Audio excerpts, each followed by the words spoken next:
What if I told you the biggest threat to your independence isn't a fall, it's the fear of one? That tiny hesitation before you step off a curb. That split-second decision not to pick up something you dropped just in case. A groundbreaking 2024 Stanford study following thousands of adults over 60 found something startling. The loss of confidence often begins years before any significant physical decline. It's a quiet retreat from life, a slow narrowing of your world, all driven by a feeling of instability. The data shows that for every one person who has a serious fall, there are at least 10 others who have started avoiding stairs, gardens, and social outings because they feel a little unsteady. That's the real tragedy, a life lived within smaller and smaller walls. But what if you could reverse that?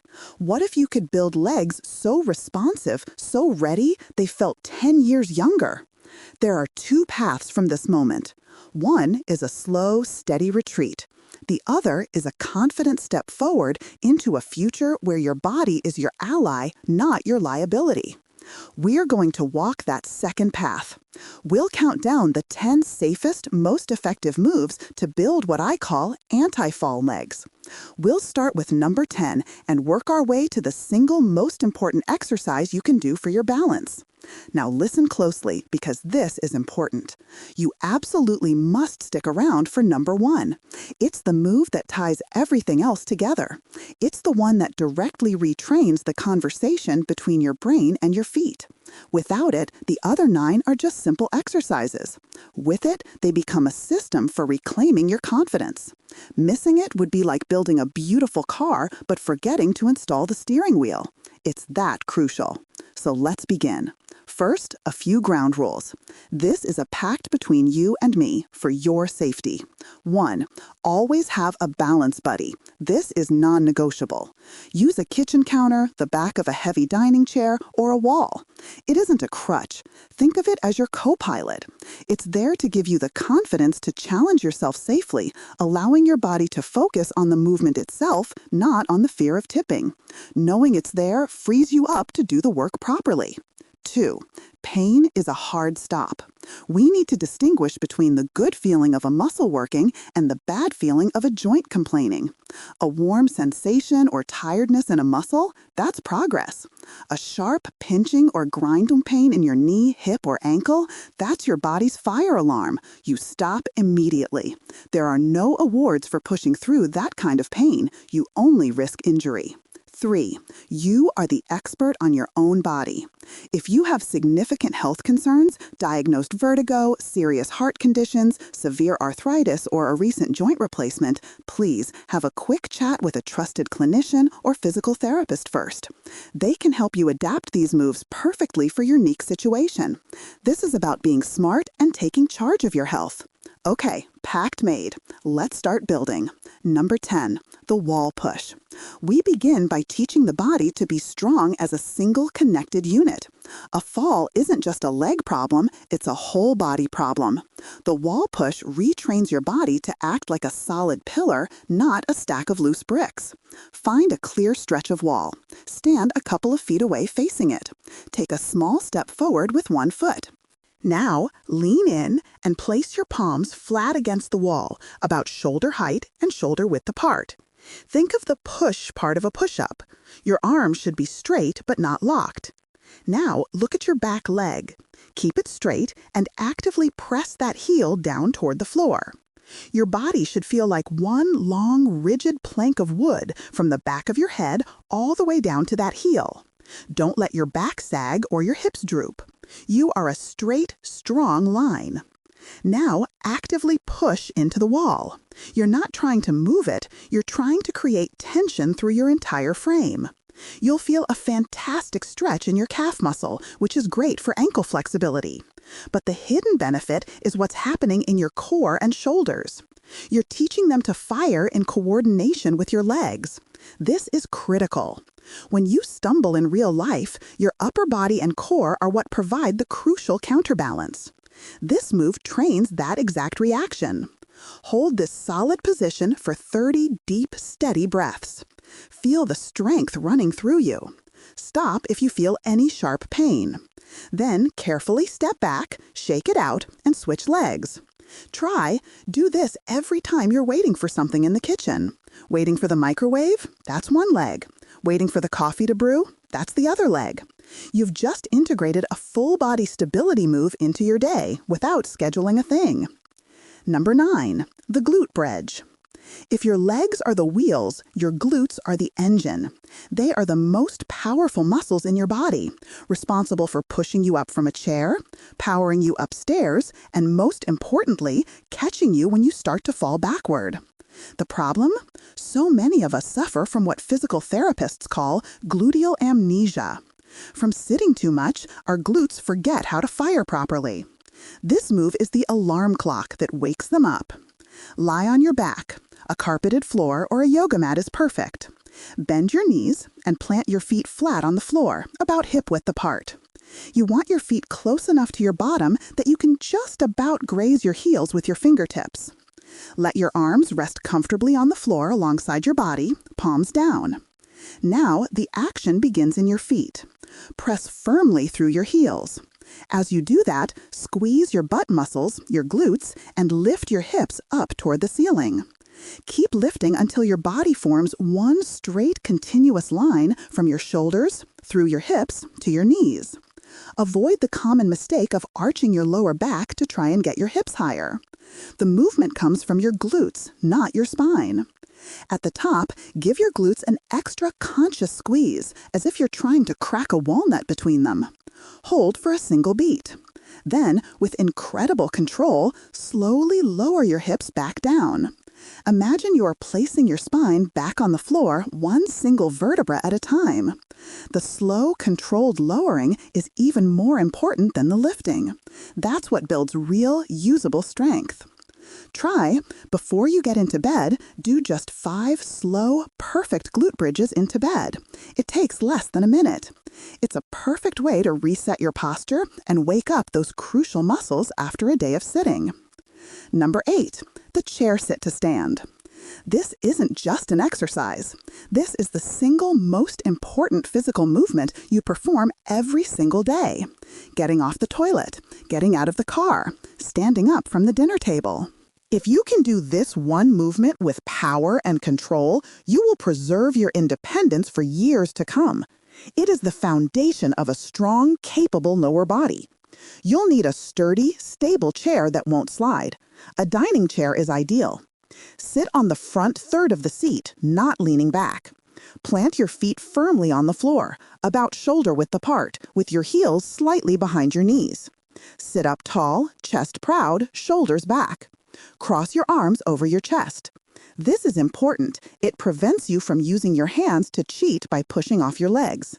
Now, lean your chest forward slightly, shifting your weight over your feet. Then, in one smooth, powerful motion, drive through your heels and stand all the way up. Feel your thigh muscles and your glutes doing the work. At the top, stand tall and squeeze your glutes. Now comes the most critical part, the descent. Do not just flop back down, fight gravity. Imagine you're trying to sit down on a priceless, fragile egg without breaking it. Slowly, with absolute control, bend your knees and hips, lowering yourself back to the starting position. This slow lowering phase, the eccentric part, is where you build immense strength and control.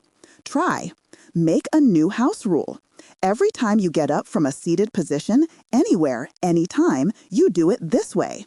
One perfect, controlled, no hands repetition. You'll perform dozens of these a day, effortlessly weaving one of the best exercises on earth into the fabric of your life. Number 7, the sideways step. We live our lives moving forward. We walk forward, we climb stairs forward. Because of this, we build great strength in that direction. But stumbles and falls are rarely so polite. You get bumped from the side in a crowded aisle. You misjudge a step getting out of the car. You trip over the dog. These sideways movements are when we are most vulnerable, because the muscles responsible for side-to-side stability are often weak and neglected. This move fixes that. Stand tall with your feet together. Use your balance buddy. The kitchen counter is perfect for this. Place your hands on it for light support. Keep your chest lifted and your eyes looking straight ahead. Take a deliberate, wide step directly to your right with your right foot. Think wider than you normally would, but stay in a comfortable range. Land softly with a slight bend in your knee. Then bring your left foot over to meet your right. That's one step. It's not about speed, it's about control. Feel the muscles on the outside of your hips, your hip abductors, doing the work of moving you sideways and keeping you stable. Take 10 of these controlled steps to the right, like a slow-motion shuffle. Then reverse direction and take 10 steps back to the left. This movement directly trains your body's outriggers, the muscles that prevent you from tipping over sideways. It feels a bit strange at first because it's a pattern of movement we rarely use, but its effect on your real-world stability is profound. Try. When you're at the kitchen counter waiting for something, instead of standing still, take 5 slow sideways steps to the right and 5 back to the left. It's a simple replacement for standing still that pays huge dividends in balance. Number 6, standing side leg lift. This move isolates and strengthens those critical side hip muscles with laser-like focus. Think of these muscles as the tension cables on a bridge, holding your pelvis level and stable every time you take a step. When they're weak, your hip can drop with each step, creating an unstable, wobbly gait that's a major risk factor for falls. Stand sideways to your counter or sturdy chair, holding on with one hand for support. Stand tall, like a string is pulling the crown of your head toward the ceiling. Plant both feet together. Now shift all of your weight onto the leg that's closer to your support. Keep a tiny soft bend in that standing knee. Never lock it straight. This engages the muscles and protects the joint. Now for the main event. Keeping your other leg perfectly straight and your toes pointing directly forward, not up to the ceiling, slowly lift that leg directly out to the side. The biggest mistake people make here is trying to lift the leg too high. This is not about height, it's about precision. Lifting it just 6 to 8 inches off the floor is perfect. The moment you feel your torso wanting to lean away to help you lift the leg higher, you've gone too far. Keep your upper body completely still and upright. This isolates the work right where we want it, on the outside of your hip. Hold for a beat, then with the same slow control, lower the leg back to the start. You should feel the work in the glute of your standing leg too, which is working hard to stabilize you. Try. When you're standing at the sink washing vegetables or waiting for a pot to fill, do 5 of these on each side. Anchor the habit to the location. Sink equals side leg lifts. Your brain will make the connection automatically. Number 5, heel-toe rocks. Your feet are your foundation. They are packed with thousands of nerve endings that are constantly sending information to your brain about the ground beneath you. But when we wear thick, cushioned shoes and walk only on flat, predictable surfaces, this intricate system can get lazy. This move is like a shot of espresso for the entire sensory network in your feet and lower legs. Stand facing your balance buddy with your hands resting on it for light support. Your feet should be about hip-width apart, pointing straight ahead like train tracks. Now, with smooth control, rock your weight backward onto your heels. As you do, lift the balls of your feet and all 10 of your toes right up off the floor. You'll feel the muscles on the front of your shins, the tibialis anterior, tighten up. These are the muscles that help you lift your foot so you don't trip over things. Pause here for a moment. Then, smoothly transition your weight forward, coming up onto the balls of your feet. Lift your heels as high as you comfortably can, as if you're trying to reach something on a high shelf. Give your calf muscles at the back of your lower legs a good squeeze. This isn't about speed or momentum. It's a deliberate, controlled rock back and forth. Each rock sends a wave of information up the chain, waking up the nerves, strengthening the muscles, and improving circulation in your lower legs. Stop if you feel any pain. Try. The best place for this is right after you take your shoes off at the end of the day. Do 10 slow rocks. It feels amazing on tired feet and serves as a powerful signal to your brain to reconnect with its foundation. Number 4, ankle circles. Your ankle is an incredible piece of engineering, designed to move in multiple directions to adapt to uneven ground. But over time, if we don't use that full range of motion, it can become stiff and restricted. A stiff ankle can't make the micro adjustments needed to save you from a stumble. It acts more like a brick than a flexible joint, turning a minor misstep on a patch of grass into a major incident. This move lubricates the joint and reminds it of its full potential.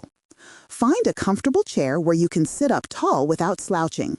Lift one foot just a few inches off the floor. Now, pretending your big toe is a paintbrush, slowly and deliberately paint the biggest circle you possibly can in the air. Focus on making the movement come from your ankle joint, not from your knee or hip. Go as slowly as you can. Smoothness is the goal.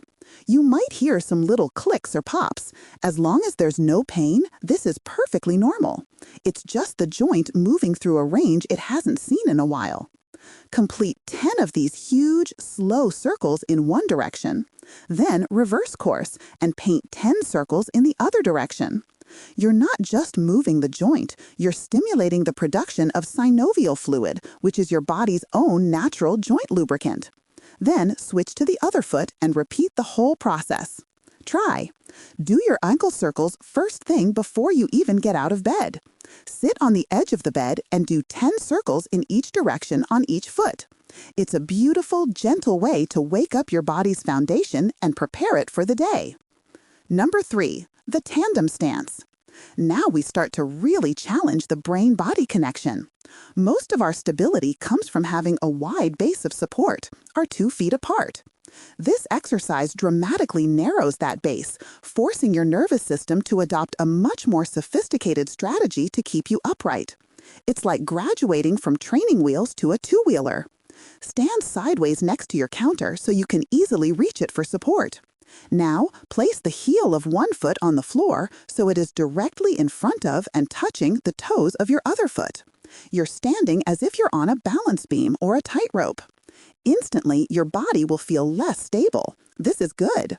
Your feet, your ankles, your hips, and your core are all being forced to communicate and cooperate in a new way. Don't look down at your feet. That will make you more wobbly.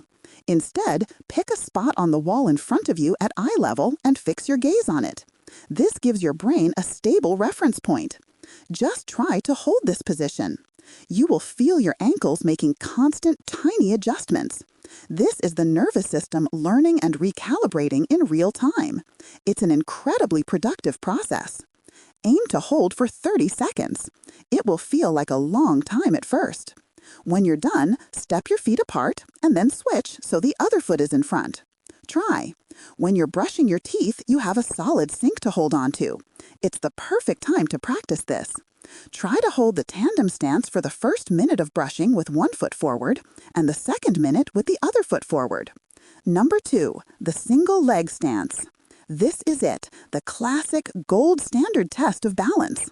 Standing on one leg exposes every weakness and every strength in your entire stability system, from the sole of your foot to the top of your head.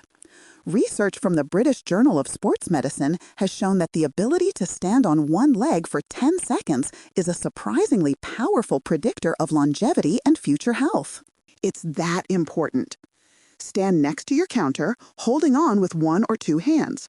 Shift your weight completely onto one foot. Really feel that foot connect with the floor. Think about spreading your toes to create a wider base. When you feel stable, slowly lift your other foot just an inch or two off the ground. That's it. The goal is simply to stand there. Your ankle will wobble, your leg will shake. This is not failure. It's the exact opposite. Every wobble is a rep for your nervous system. It's your brain and your muscles having thousands of tiny conversations per second, figuring out how to keep you centered. Breathe. Don't hold your breath. Try to hold for 20 to 30 seconds. If it feels manageable, try lifting one finger off the counter, then two. Maybe you can hover your hand just above the surface, ready to grab it if needed. This is how you progress safely. Then, gently lower your foot and switch sides. You might find one side is dramatically better than the other. That's totally normal. Try. Every time you stand waiting in a line at the grocery store, the bank, the post office, hold onto your cart and practice a single leg stance. No one will even notice. You're turning dead time into productive time for your health. Number 1, the clock reach. This is the move we've been building up to. Why is it number 1? Because all the other moves train static strength or balance. This one trains dynamic balance, balance while you are in motion. This is the skill that saves you in the real world. Reaching for something, stepping over an obstacle, catching yourself mid-stumble, that's dynamic balance. The clock reach is the ultimate simulator for real-life stability challenges. Stand on one leg next to your support, holding on as needed. Keep a soft, slight bend in that standing knee. This is your shock absorber.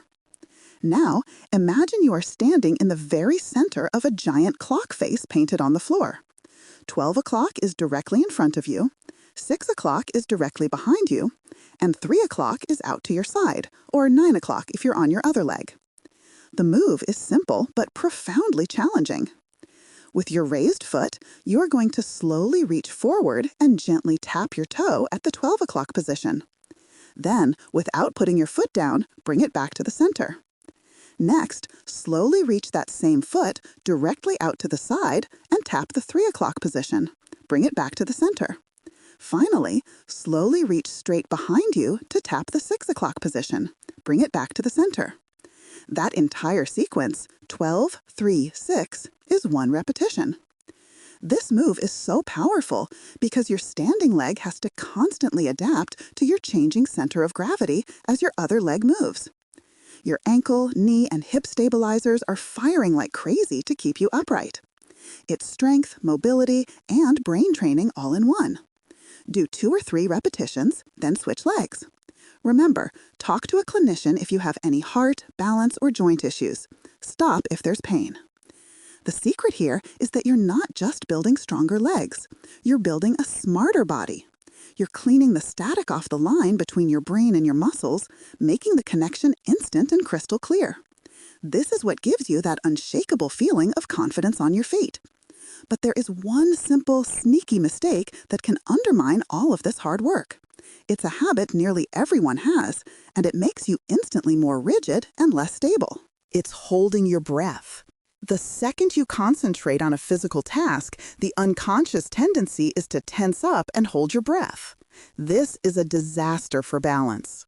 Holding your breath increases internal pressure, can spike your blood pressure, and makes your entire torso rigid. A rigid body can't make the fluid, subtle adjustments necessary to stay balanced. It just tips over like a plank. You must breathe. The golden rule is simple. Exhale on the effort. Breathe out as you push up from the chair. Inhale as you slowly lower. Breathe out as you lift your leg in the clock reach. Inhale as you bring it back to center. This synchronizes your movement with your breath, keeping your body relaxed, responsive, and stable. Try. To build this habit, make a sound. As you stand up from your chair, force the air out with a loud sound, like a leaky tire. It feels a little silly, but it physically prevents you from holding your breath and hardwires this crucial pattern into your brain. Let's be perfectly clear. This was never about becoming a gym hero. This is about the richness of your life. This is about seeing a beautiful path on a walk and taking it, without worrying if the ground is a little uneven. It's about carrying your own groceries up the stairs, feeling strong and capable. It's about getting down on the floor to look a grandchild in the eye, filled with the absolute certainty that you can get back up again with ease. This is about freedom. The freedom to move through your own home and the wider world without constant nagging whisper of fear. It's about reclaiming the quiet confidence to say yes to life. Start small. Pick just one of these. Maybe the ankle circles while you watch the news. That's all. Master that one small moment. Then add another. Be patient with your body. Be consistent. The strength and balance you want are not lost. They're just dormant. It's time to wake them up. You can do this.